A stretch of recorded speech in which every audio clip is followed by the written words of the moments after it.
Abençoados e abençoadas, graça e paz. Hoje, sexta-feira, dia 1º de dezembro de 2023, às 21 horas, eu estou aqui para gravar mais uma pérola da graça de Deus.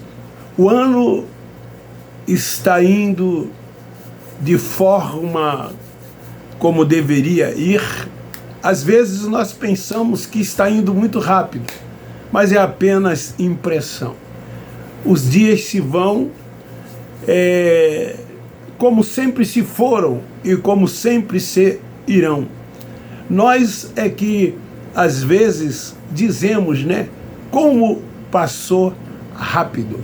Enquanto isto, outros dizem, estar demorando passar. Isso depende muito de cada um. Mas vamos lá. O tema de hoje é: para que ele viria? De que geração se pediria conta? A religião esconde isso de você. Eu quero usar o livro histórico de Lucas, capítulo 11, versículos 50 e 51, que diz assim: portanto, desta geração será requerido o sangue de todos os profetas que foi derramado desde a fundação do mundo, desde o sangue de Abel até o sangue de Zacarias, que foi morto entre o altar e o templo. Assim vos digo, será requerido desta geração. Queridos, quando nós que cremos na escatologia consumada, nós que cremos na revelação do Cristo ressuscitado a Paulo, que Paulo recebeu do Cristo ressurreto toda a revelação do Evangelho da graça de Deus. Nós somos questionados pelos religiosos, principalmente os evangélicos. A religião nos questiona, porque tudo é futuralizado para eles. Tudo ainda vai ocorrer, ainda vai acontecer.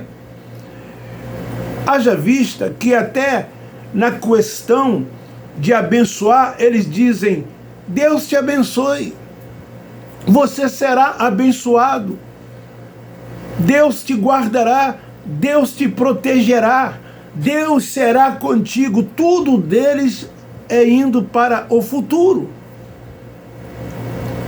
Isso implica que é o andar por vista.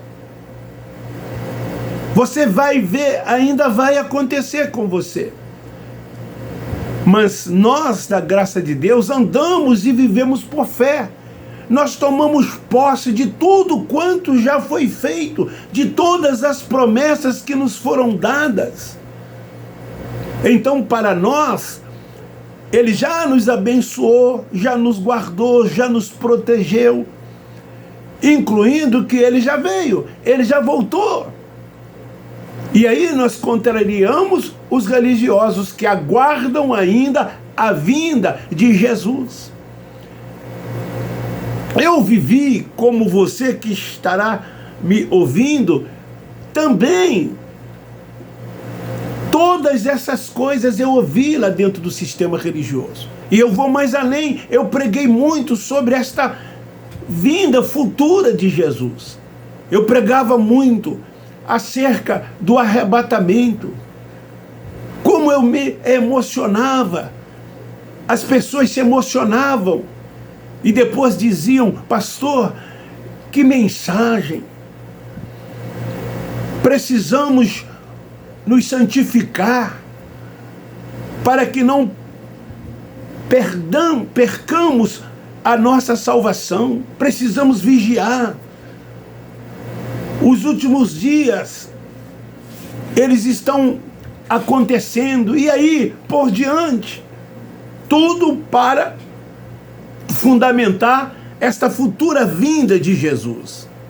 Mas, querido, Jesus de Nazaré era judeu nascido de mulher, como está escrito em Gálatas 4, versículo 4.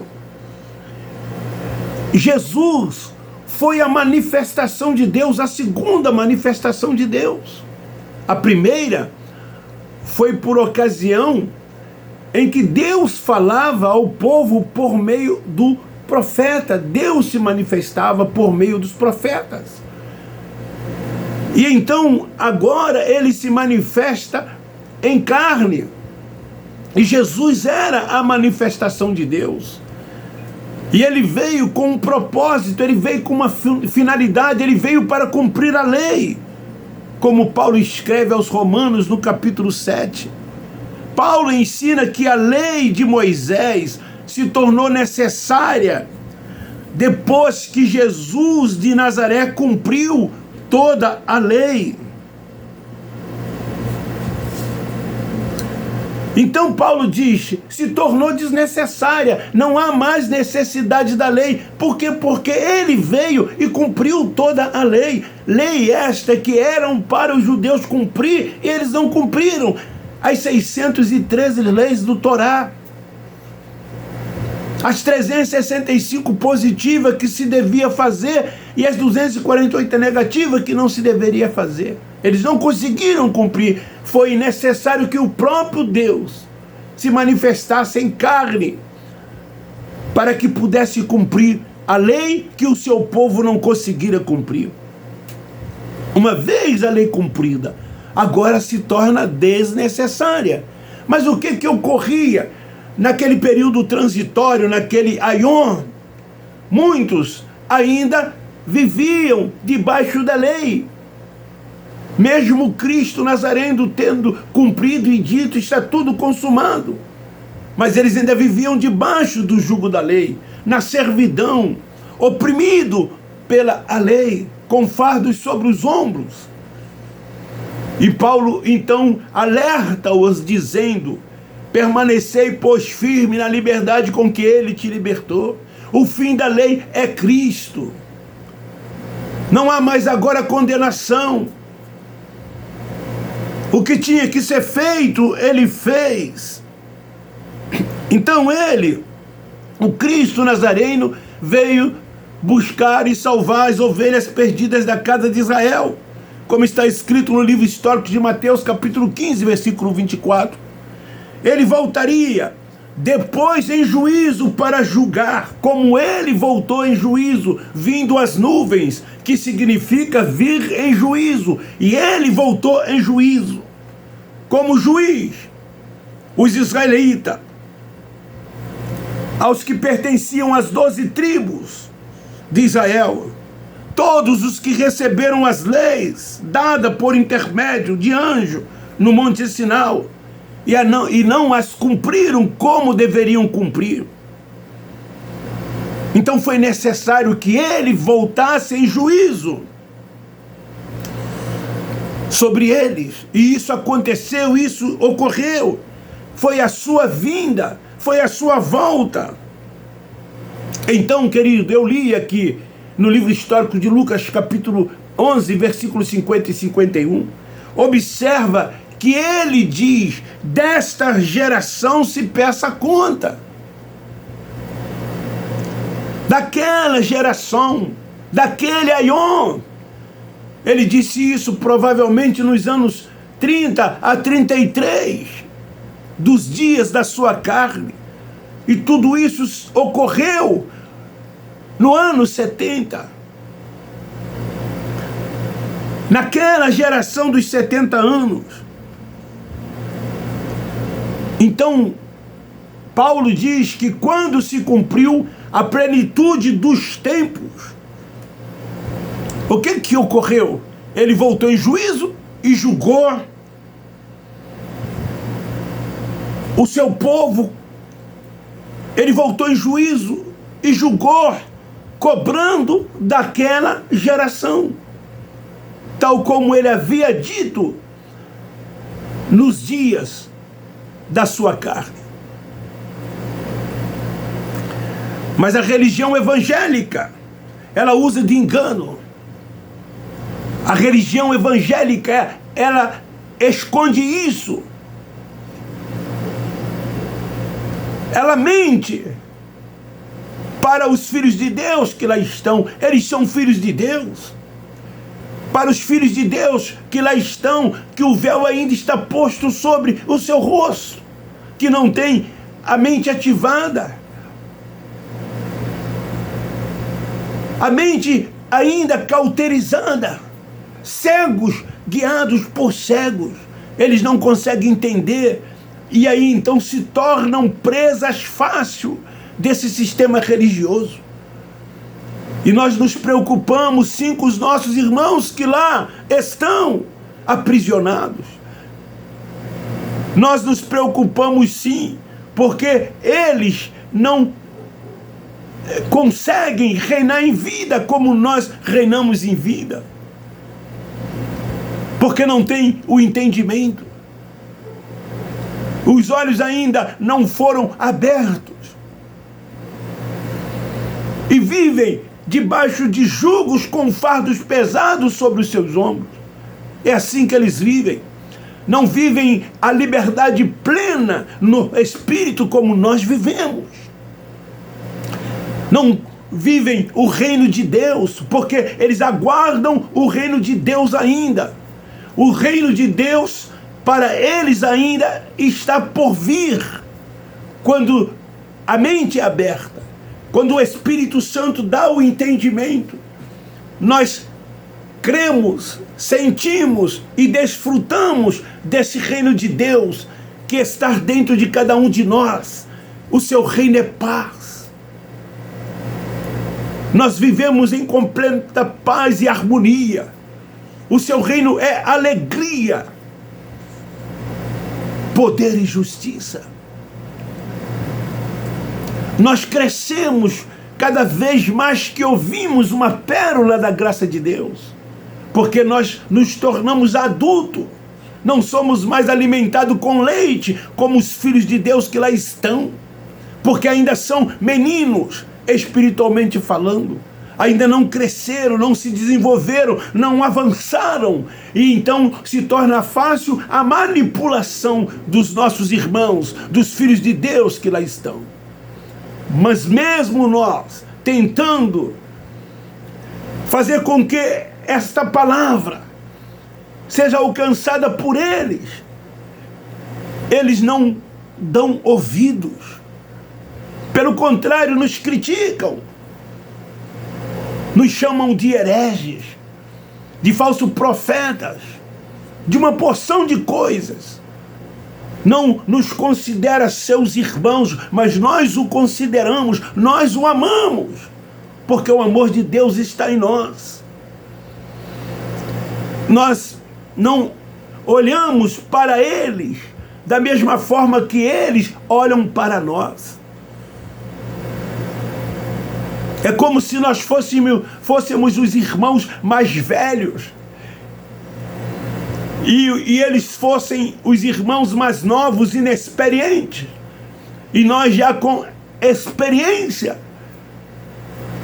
procuramos cuidar dos nossos irmãos que ainda não amadureceram.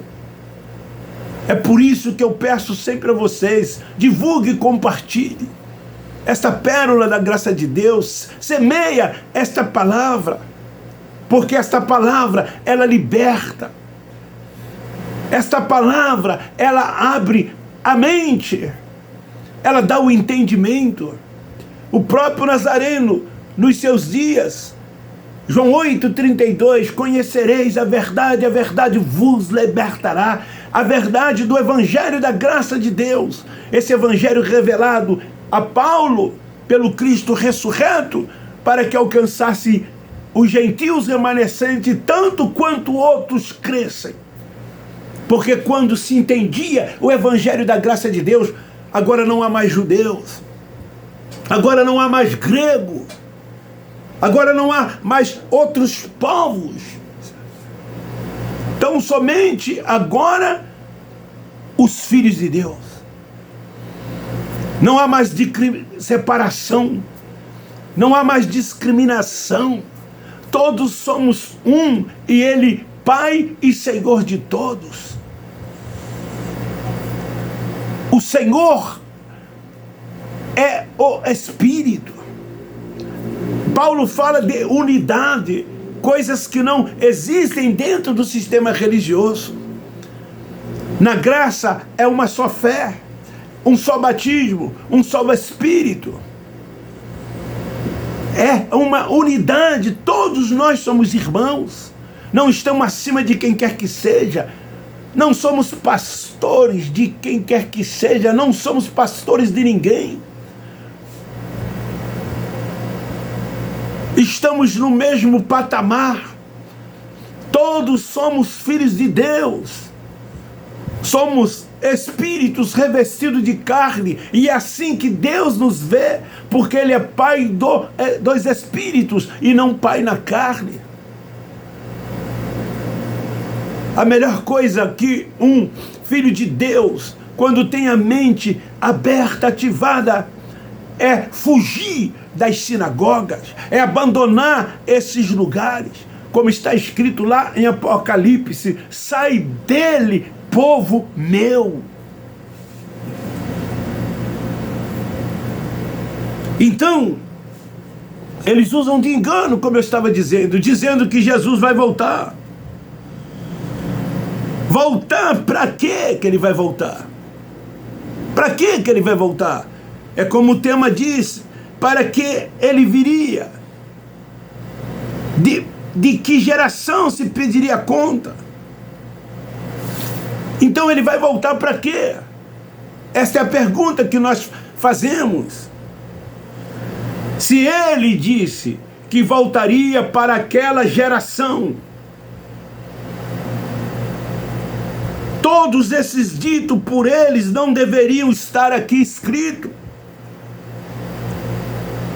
Se uma vez ele ainda vai voltar. Se ele ainda vai voltar, por que está escrito aqui? Os pais da igreja, Constantino, Calvino, Lutero e outros, esconderam isso de nós. A religião escondeu isso de nós e escondem dos filhos de Deus que lá estão. Hoje não conseguem mais esconder de nós, porque a mente foi aberta, o entendimento veio, o entendimento chegou. Meus irmãos, filhos de Deus, que ainda estão aprisionados dentro desses lugares que eles chamam de igreja, nesses templos religiosos, eles escondem isso de você. Está aí, Jesus já veio, Jesus voltou, e ele disse que voltaria para pedir conta daquela geração das mortes, desde Abel até Zacarias, que foi morto no templo. Ele viria para cobrar, como ele veio e cobrou. O juízo dele já chegou, o juízo dele voltou. O vir nas nuvens significa vir em juízo. Você é filho de Deus. Você é um espírito revestido de carne. Você veio de lá e para lá você vai voltar. Eclesiastes 12:7. O arrebatamento nunca foi e nunca será da carne e sangue que desce à sepultura ou ao inferno e de lá nunca mais vai subir, como está escrito em Jó 8:9. O arrebatamento é do espírito. O espírito é arrebatado e num corpo glorioso semelhante ao corpo dele. Filipenses 1:21. Então você vai voltar para lá, porque de lá você veio. O seu espírito, meu irmão, nunca esteve em estado de salvação nem de condenação. Você já nasceu nova criatura, você já nasceu perfeito nele. Ele não te vê na carne, como os religiosos te vê e te julga na carne e acaba te condenando a um suposto inferno como lago de fogo e tormento eterno. Usam-se de uma figura como se fosse um ser espiritual, chamado por eles de Satanás, de diabos e outros, para te amedrontar, para te colocar medo, terror em você, e você se tornar escravo da religião, aprisionado, porque eles têm seus interesses, eles têm as suas conveniências, eles querem status, primazias, querem estar em evidência, querem títulos, e ainda desfrutar de 10% de tudo quanto você ganha, para que possa proporcionar a eles bem-estar, mordomias e riqueza para eles e para os seus familiares. Acorde, desperte, tu que dorme dentre os mortos, e o Espírito te esclarecerá. Então esta é a palavra que nós temos hoje para você. Jesus já voltou. Ele não vai voltar. Para que ele viria? De que geração o Cristo Nazareno disse nos dias da sua carne que pediria conta? De você? Porque eles dizem, o juízo de Deus vai vir. A mão de Deus vai pesar sobre você. Você vai prestar conta a Deus. De que você vai prestar conta a Deus? Fica aí esta pergunta. De que você vai prestar conta a Deus? Queridos, quando o entendimento vem, você não tem nunca mais sentimento de culpa e consciência pesada de nada. Nada te acusa, nada te ataca. É assim que nós vivemos, descansando tão somente nele. Mas quando éramos de lá, e os que lá estão, só vivem com consciência pesada e com sentimento de culpa. Tudo lhes acusa, tudo lhes culpa, tudo lhe causa culpa. Porque é assim que esses homens que lá estão ensinam, principalmente nessas tais escolas bíblicas dominicais. Os professores, com uma revista na mão, editado por uma publicadora, por uma editora, onde eles ganham milhões de dinheiro com as vendas dessas revistas e livros. E aí mentem, enganam, dizendo uma porção de coisa, para torná-los prisioneiros deste lugar. Então, você não terá que prestar conta de nada. O juízo não virá. Jesus não voltará, porque ele já voltou, o juízo já veio. E não foi de nós, não foi para os depois do ano 70 que ele pediria conta, mas sim para os daquela geração. Um beijo no seu coração, um forte abraço. Não esqueça de dar um like, por favor. Like em cada visualização que tu fizer, dê um like, por favor. Você que não é inscrito, se inscreva. O YouTube me informa que 35% dos que assistem meu canal ainda não são inscritos. Não custa nada, é de graça. Se inscrever, vamos fazer com que esse canal cresça, para que o Evangelho da graça de Deus possa alcançar os nossos irmãos. Nós amamos os nossos irmãos. É por isso que eu encerro sempre dizendo, nós da graça de Deus amamos vocês.